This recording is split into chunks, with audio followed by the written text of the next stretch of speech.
actually realized that no one will ever appreciate you better than you can appreciate yourself. You set the standards. You want them to love you first. You want them to say thank you, and you have to tell yourself thanks 4 more times. Which is why I don't judge anybody who speaks to themselves. They're probably just saying thanks to themselves. I mean, if you're like me, then you know what it means to fail so many times, to keep dropping off from time to time. I have a record of doing 10 YouTube videos and failing just before I get to the 10th one. Kimani say amen. Yes, he knows that. He knows that. A lot of people who've watched my videos know that I hardly get past the 10th one. So for me to see number 20, I'm like, yeah! Okay, that doesn't sound so good, right? Awesome. My name is Magdalene Kamau Otieno. I am your MC for tonight. Welcome to Stories of Significance, where we connect people, we inspire people, we make sure that the people who have done something different, that have made our milestones that looked a bit impossible, come and tell us the authentic stories of their life. They walk us through their journey of life. And then we listen to that and wonder, maybe we would have done that differently. Maybe if I did it the way Martin did it, I would have made it. And maybe today I'll find someone who has done video number 11. I don't know, someone who's done YouTube videos all the way to number 11. Because it feels good to be in number 20. I mean, if you got your ID at the normal age, 18, I'm sure you are waiting for age 20 so that you stop being called a teen. Because the word teen sounds mkebe-ish. You know, you're a teen and you're like, no, I'm not a teen. Unfortunately, we're Africans, so the word teen and every T-I-N and T-E-E-N sounds the same. Sindio? I mean, a lot of us can actually not tell the difference when I say teen and teen. Which one of the two am I saying? It's hard to tell. So I was looking forward to getting to age 20 because it would mean end of teenage. It felt good. But that's not what I want us to talk about today. I like when we know each other. But before we know each other, there's something that I want to share with you. And while we're here, please know that I don't ask rhetorical questions. I ask questions that need answers. So I'd really appreciate that if you know the answer, or if you fall in that category, don't be ashamed. Just go like, that's me. There's nothing wrong with that. Right? But you look so cold. Really cold. So I'm gonna need you to stand up. Let's do this because I can see the cold is just too much.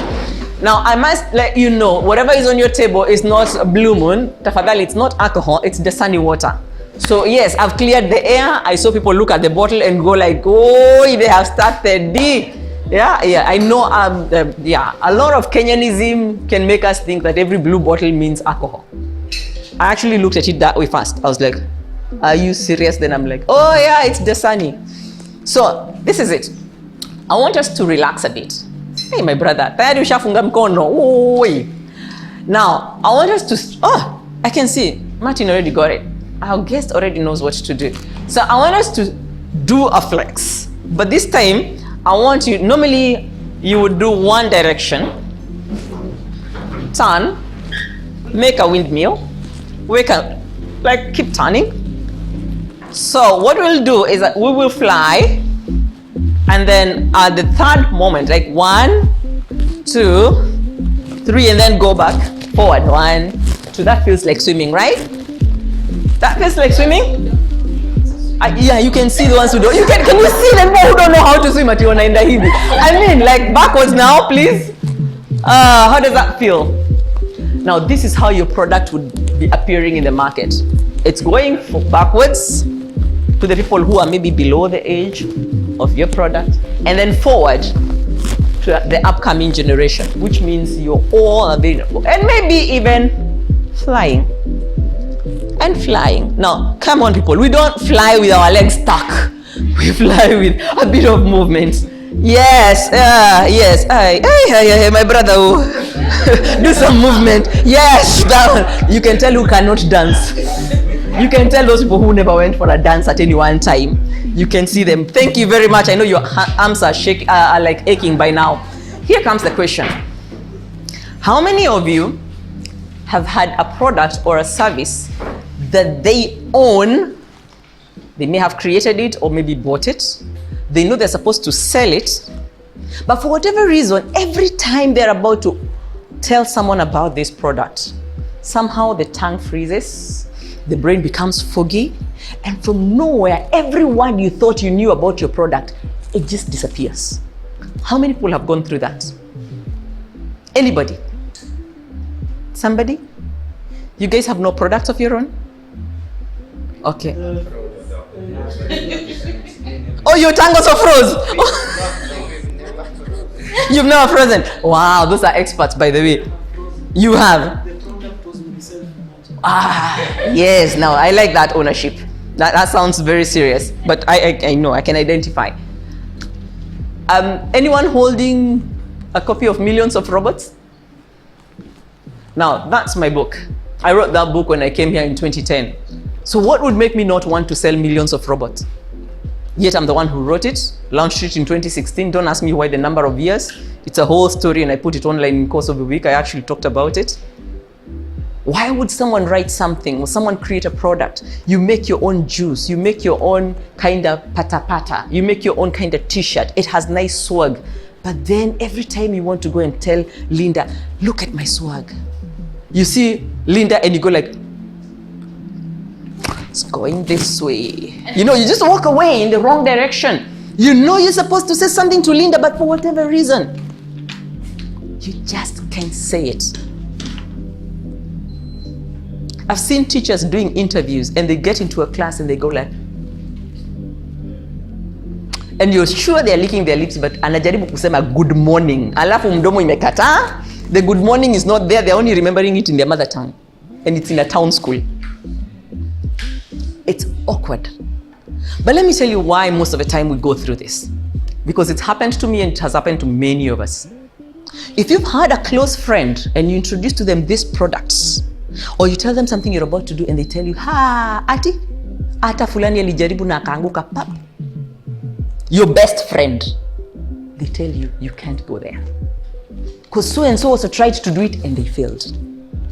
That's not enough. Someone else comes and tells you, that one, it will never see the light of the day. Oh, never, ever. It is going nowhere. Then you go like, uh-oh. Another one tells you, you know what? Gift. At you're trying to do what? Security. Who are you? The son of who? Don't you know these things are only done by the royal family only? Sasa wewe kutoka hapa Taita, unadhani utaweza kuwa? How? In essence, what they're simply telling you, you're nobody. And because you're nobody, you can't do anything. You can only do one thing. It's called nothing. And this is your closest friend. And this is someone who's supposed to tell you, you know what, congratulations, you got my blessings. I will help you where I can. But instead, they do what? They shred you into tiny, little, ugly pieces and make you feel like the sole of your shoe in a village. Maybe a Petra train. Something that ugly. They tear you so badly that you can't actually remember whether you were torn by hands or you were shredded in a shredder. It's that bad. And you're supposed to pick yourself up and patch yourself together and then go and sell that product again? Even present yourself before your next friend? You can't even tell your parent because it's so humiliating. I've seen people who have lost their products just because their best friend told them they were not good enough, told them they didn't have good enough education. And that happened to me when I wrote Millions of Robots. When I sent the manuscript to one of the publishers in Kenya, they told me, you don't even have a degree. What right do you have to criticize our system of education and even give us ideas of how to make it better? Who are you? They were just close to say your name cannot even measure up. Then I thought, you know what? Ngugi wa Thiong'o is so educated. I am a son of nobody and a daughter of nobody at the same time. There's no need of me trying.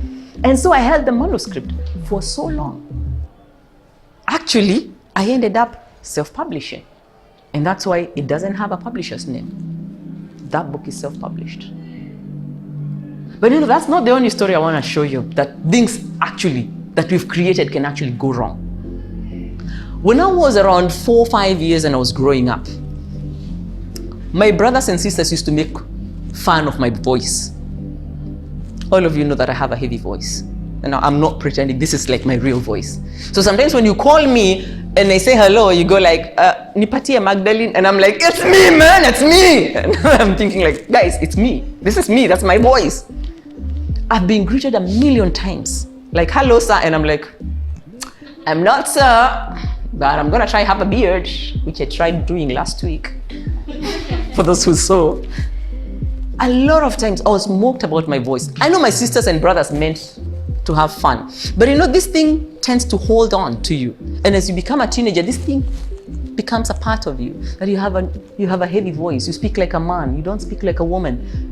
I know you've heard of men who have light voices and they're like, you know, they don't want to speak in public because their voices are like women. That's how I felt. My voice was too heavy. So I went all the way to high school, and I knew I was supposed to be presenting mashairi because I'm very good at that. I can't present, but I was afraid. I was afraid of speaking in public because my voice is too heavy. So I couldn't sell the one product, my voice. I couldn't sell that product because someone had said it's too heavy. But this is the crazy bit of it. One day, when we were having lunch, you know, in high school, I went to a boarding school. So during lunchtime, we would have our githeri or whatever. Okay, we actually ate githeri every lunchtime. So who am I fooling? And we had this routine. You eat your githeri and then you go to the washing area, wash your plate, and then go and pack it. And you put your spoon in the pocket. And there were some Form 4s ahead of me. I was in Form 2 then. And these kids, these girls, they were like, you know, those hot girls in class, they you know, those girls that you can't mess with because they know everything and they're gonna mess you up if you try to touch their faces. They're like that nasty. Those ones, when they speak, everyone goes like, I mean, you're more afraid of them than you're afraid of a head teacher. Because when they mean to terrorize you, they will skin you alive with words. They make you feel naked when you're even wearing a jersey and gumboots. They make you feel like you're nothing. And this kid was washing her plate and she says like, how do you even know whether she's not a hermaphrodite? I'm like, Chinekeo. Now I'm both male and female. And you know, I couldn't wash my plate. For once, I carried my plate across to class. A hermaphrodite. I had just learned what a hermaphrodite is. And I'm thinking like, I mean, dude, I mean, I got the female shape in me, but because my voice is so heavy, all of a sudden, I'm a hermaphrodite. You know, it froze me for so long, I couldn't even sing. And I used to do choir singing in school. It so much affected me that I was afraid to actually say anything, and I changed my voice. And I started speaking like, you know, like a little girl. Yeah. It's awkward because that's not my voice. The product, the God-given product, was being ripped off by people who were supposed to be supporting me. I don't know about you, but I believe in here today, there are people who are carrying products in their bags, products in their heads, products in their hearts, but they'll never introduce themselves according to those products. Deliberately today, I came with millions of robots so that people may see. You can be rejected by 1,000,000 people, but it's only you can teach people to accept you. Until I accepted my voice. And you know how it happened? My parents, by mistake, caught my voice on a tape. And I listened to that, and my mom mocked me about it, like, gosh, you speak like a man. But she laughed, and I thought, wait, mom is laughing about it. It must be funny. And from there, I thought, wait a minute. If she's laughing, so why am I not laughing? And I asked her, like, is my voice that bad? She said, that bad? Do you know that when you speak at night, everyone thinks your father is here, so I'm not afraid anymore? And I thought, yes! So it means when my father is not around, there's a father in the house. Yeah, I mean, my voice is heavy, so my dad doesn't need to be in to scare people away because I'm in. Actually, my voice is heavier than my husband's. That's how bad it is.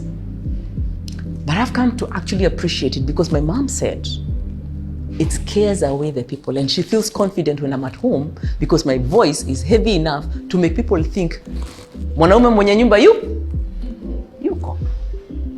So come to think of it, whatever that was said negatively about your product, you might want to go and ask the person, what did you actually mean? Because maybe they just meant it for a joke.